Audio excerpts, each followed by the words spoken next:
Governor Pritzker raised your power bills. He raised everybody's power bills. So I don't want to hear one more thing from about affordability from anybody who voted for this bill or any of the other bills. That's a signal to wind and solar to raise the heck out of your rates, people. That's Republican State Senator Chapin Rose this week talking about Illinois energy policy and the increased energy costs. It is Illinois in Focus Daily. I'm Greg Bishop. You can get headlines in your inbox each and every weekday morning by going to thecentersquare.com, signing up today, and connecting with us each and every morning here with Illinois in Focus Daily. Okay, so Illinois legislators back in session this week, only for 2 days of 3. The Senate scheduled for 3, but they canceled Thursday. The House comes in next week for 3 days, and then they'll be back with dates in February, March, April, and all throughout May.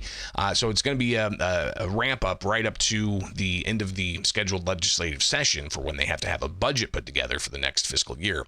But still a lot of people reeling from the legislation that was approved during October veto session. Governor J.B. Pritzker signed that lays out a new energy policy for Illinois with more focus on renewables and subsidies for battery storage, and also lifting the nuclear moratorium so that Illinois can again have people come in and invest in nuclear power generation. So you have these elements, but one thing that's still out there is previous law that says coal and gas fired power plants, they have to close by 2035, 2040, depends on the classification.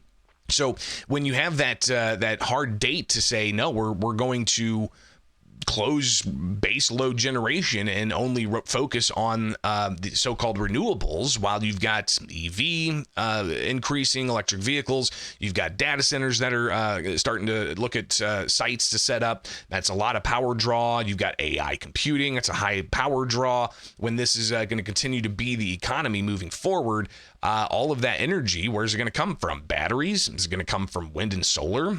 Or do we need the base load of more localized clean coal and natural gas, as advocates for that energy source would say?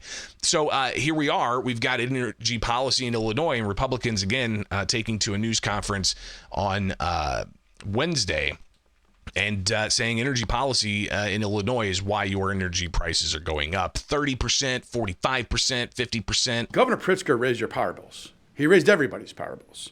So I don't want to hear one more thing from about affordability from anybody who voted for this bill or any of the other bills. That's a signal to wind and solar to raise the heck out of your rates, people.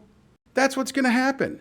So, quite frankly, if Governor Pritzker really wants to save people money, let's start by reimposing the rate caps that he just got rid of last week. So the governor this week also talked about energy, but he says that energy policy from the Trump administration taking away tax subsidies for renewable energy, that's why energy prices are going up. They've taken away all the incentives, honestly, from, particularly from solar and wind, from renewables, and said that now we're going to advantage fossil fuels, which I know we all know we're going to have fossil fuels around for some time, but the whole idea here is more on the grid, not less. And so taking that away, I think, is hurting people across the country. And the president has said, no, wind and solar doesn't work. Why throw money away at it? He says that we need, I think a quote is beautiful, clean coal.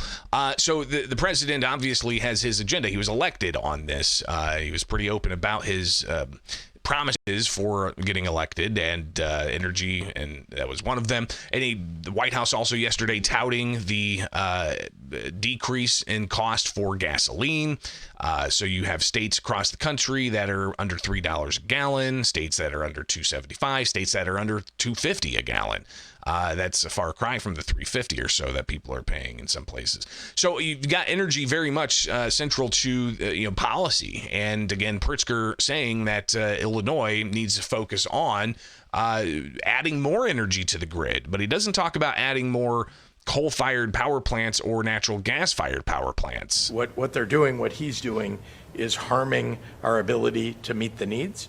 And I gotta hope that the Congress in 2027 or the new president in 2029 are gonna come back to their senses and address the need for more capacity on the grid. So what that capacity is going to look like, we'll see what the Trump administration continues to do with energy policy. But back in Illinois, Republicans decrying that bill that had passed in October veto session, saying that it gives way too much power to unelected bureaucrats, and also is essentially creating a pass-through for ratepayers to pay for planned battery storage facilities. Other states are paying for these projects with low-interest loans, not on the backs of another line item on your rate bill where there's no caps and all cost overruns, which is the risk in the project, are just simply being passed through to your ratepayers. So State Senator Sue Rezin of Morris